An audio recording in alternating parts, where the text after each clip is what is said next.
హరి ఓం. ప్రియపుత్రి పుత్రులారా, నీతి శాస్త్రం నుండి మరో శ్లోకాన్ని దాని విచారణని మీతో పంచుకుంటానండి. ఇది మహాభారతం నుండి నీతి శాస్త్రంలోకి చేర్చబడిందని పెద్దలు చెప్తూ ఉంటారు.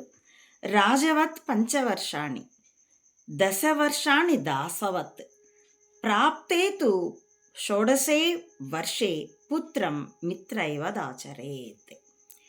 రాజవత్ పంచవర్షాన్ని, పిల్లవాడిని, పుత్రుణ్ణి, కొడుకునైనా కూతుర్నైనా, ఇక్కడ కొడుకునని చెప్పారు, బిడ్డల్ని మొదటి 5 సంవత్సరాలు రాజవత్, వాళ్ళు ఏది అడిగినా చేయాలి.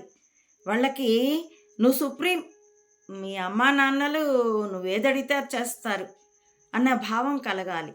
కాబట్టి రాజవత్, ఎందుకంటే అది పిల్లల్లో కాన్ఫిడెన్స్ని, ప్రపంచాన్ని ఎదుర్కోవడానికి, ఐఎమ్ ద సుప్రీం, నా ఇంట్లో నేను గొప్ప, అమ్మా నాన్నలకి నేను గొప్ప, తనకి ఎవరైతే శక్తివంతులో, ఐకాన్లో, ఆ అమ్మా నాన్నలకి తను గొప్ప అని అనుకోవడం, ఆ బిడ్డకి తల్లిపాలతో బిడ్డ శరీరం ఎలా బలోపేతం అవుతుందో అలాగే ఈ ట్రీట్మెంట్తో ఆ బిడ్డ చక్కని వ్యక్తిత్వాన్ని, మంచి వెన్నెముకని, బలమైన వెన్నెముకని సంతరించుకుంటాడు. కాబట్టి రాజవత్ పంచవర్షాన్ని దశవర్షాన్ని దాసవత్, తదుపరి 10 ఏళ్ళు, అంటే వాడికి 15 ఏళ్ళు వచ్చే వరకు, 6వ సంవత్సరం నుండి 15 నిండే వరకు 10 ఏళ్ల పాటు దాసవత్, వాడికి ఎడాపెడా పనులు చెప్పాలి. అంతకుముందు వాడికి కొంచెం ముదిరి ఉన్నటువంటి ఆ అహాన్ని చితక్కొట్టేయాలి, పనులు చెప్పేయాలి.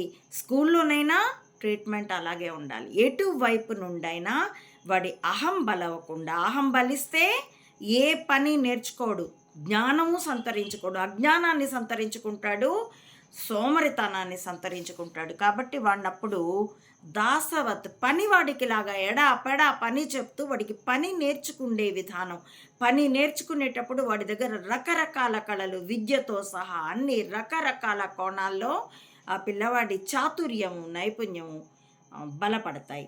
తదుపరి ప్రాప్తేతు షోడశే వర్షే, 16 ఏళ్ళు వచ్చిన తర్వాత ఆ పిల్లల్ని పుత్రం మిత్రైవ దాచరేత్, మిత్రైవత్, మిత్రుడికి లాగా ఆచరించాలి, మిత్రుడిలాగా ట్రీట్ చేయాలి. పిల్లల పెంపకం విషయంలో కూడా ఎంత గైడెన్సో చూడండి. ఇప్పుడు కొంతమంది తల్లిదండ్రులు పిల్లలకి దాసులు, ఒరే డాడీ, ఒసే మమ్మీ అని పిలిపించుకునేటంత ఆ బిడ్డలకి ఏమీ నేర్పరు. నేను స్కూల్ నడిపినప్పుడు శ్రీశైలంలో కూడా చూశానండి. మా పిల్లలు మా మాట వినరు అంటే, మీకంటే మీ పిల్లలే బలవంతులైతే ఇంకెందుకమ్మా మీరు? స్కూల్లోకి వచ్చాడంటే వాడు 5 ఏళ్ళు నిండినవాడు. నర్సరీలో ఉన్న బిడ్డలకైతే అలాంటి ట్రీట్మెంట్ ఇచ్చేవాళ్ళం కాదు. పేరెంట్స్ని కూడా అలాగే గైడ్ చేసేవాళ్ళం. కొంచెం ఎదిగిన తర్వాత 1వ తరగతి నుండి పెద్ద పిల్లలకి, మా పిల్లలు మా మాట వినరు, మేము చెప్తే ఆకుకూర తినరు, ఇంకోటి వాడు వినే వరకు చెప్పు.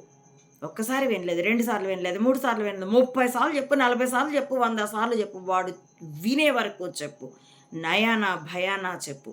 అంతేగాని మా పిల్లలు మా మాట వినడం లేదు అంటే మీరు పెద్ద అసమర్థ తల్లిదండ్రులు అన్నమాట. ఆ అసమర్థ పెంపకం తర్వాత ఇదిగో సమాజం ఇలాగే తయారవుతుంది.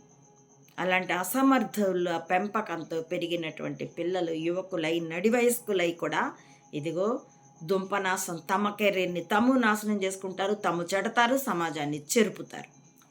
కాబట్టి పిల్లల పెంపకం గురించి మహాభారతంలో చెప్పబడినటువంటి ఈ శ్లోకం ఎంతో అద్భుతమైనది, ఎంతో సమాజానికి మార్గదర్శకమైనది.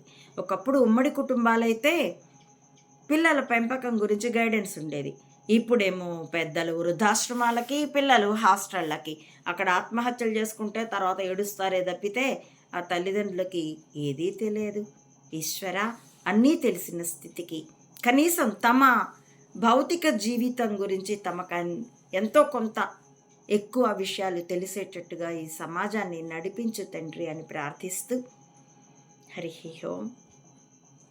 ప్రియపుత్రి పుత్రులారా, నా ఈ వీడియోల కంటెంట్ మీకు నచ్చితే please like, share and recommend my channel to others as well. Subscribe it. Please support Ammaodi Mata Anantananda to spread the truth of either spying or spirituality up to the roots of the society.